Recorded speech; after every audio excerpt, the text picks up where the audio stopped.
Wise news, খবরের সত্যাসত্য 24 ঘন্টা। ফের যৌন হেনস্থার শিকার এক নাবালিকা।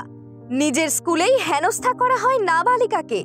কলকাতার জনপ্রিয় এই স্কুলে এমন ঘটনার কথা শুনে আঁতকে উঠছেন সকলে।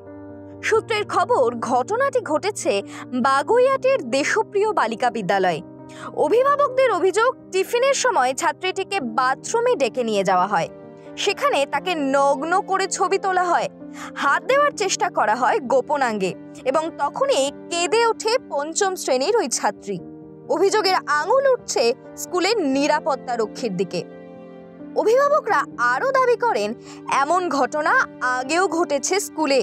এই লজ্জাজনক ঘটনা স্কুল কর্তৃপক্ষ ঢাকা দেওয়ার চেষ্টা করলেও পুলিশ এসে গ্রেফতার করে ওই অভিযুক্ত নিরাপত্তা রক্ষীকে। এই ঘটনায় নিজের সন্তানের নিরাপত্তা নিয়ে যথেষ্ট চিন্তিত দেশপ্রিয় বালিকা বিদ্যালয়ের ছাত্রীদের অভিভাবকেরা।